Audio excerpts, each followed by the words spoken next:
இருக்கக்கூடிய மின் மோட்டார் அது மூலமாக தான் இயக்குறோம்.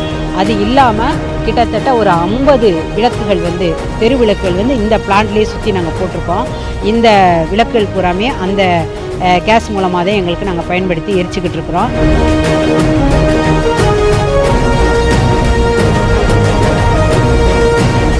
குப்பையை செல்வமாக மாற்றியமைத்து பிரதமர் மோடியிடம் பாராட்டு பெற்ற தமிழகத்தின் கடைக்கோடி கிராமம்.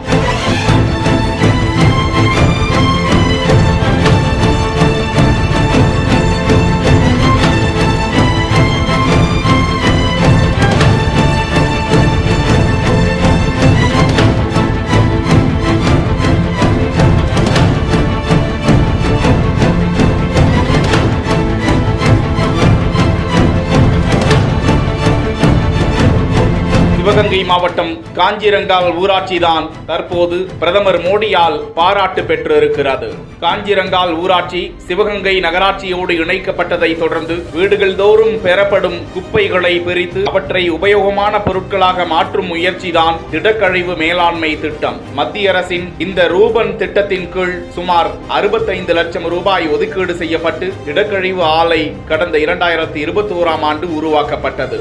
காஞ்சிரங்கால் ஊராட்சியில் வசிக்கும் சுமார் 16,000 மக்கள் தங்கள் இல்லங்களின் குப்பைகளை தூய்மை காவலர்களால் பெறப்பட்டு அதிலிருந்து பெறப்படும் உணவு கழிவுகளை மறுசுழற்சி செய்வதன் மூலம் மின்சாரம் தயாரித்து அசத்தி வருகிறார்கள். நாள்தோறும் சுமார் 20 டன் குப்பைகள் பெறப்பட்டு அதில் உள்ள உணவு கழிவுகள் பிரிக்கப்பட்டு தொட்டியில் சேமித்து அதன் மூலம் உருவாகும் மீத்தேன் வாயுவை கொண்டு மின்சாரம் தயாரிக்கிறார்கள். எஞ்சியிருக்கும் கழிவுகளும் உரமாகவும் உர நீராகவும் பிரிக்கப்பட்டு அந்த வளாகத்தை சுற்றி உள்ள காய்கறி பூச்செடிகள் மரங்களுக்கு இயற்கை சத்து மிகுந்த உரமாக மாற்றி அசத்தி இருக்கிறார்கள் தூய்மை பணியாளர்கள். நாள்தோறும் இதன் மூலம் 200 யூனிட் மின்சாரம் தயாரிக்கிறார்களாம். அந்த மின்சாரத்தை வைத்து அந்த கிராம தெருக்களுக்கு 200 மின் விளக்குகளும் குப்பை சேகரிக்கும் பேட்டரி வாகனங்களுக்கும் அதில் இருந்துதான் மின்சாரத்தை எடுத்து பயன்படுத்தி வருகிறார்களாம். இது குறித்து தகவல் அறிந்த இந்திய பிரதமர் மோடி அவர்கள் காஞ்சிரங்கால் ஊராட்சி கிராம மக்களையும்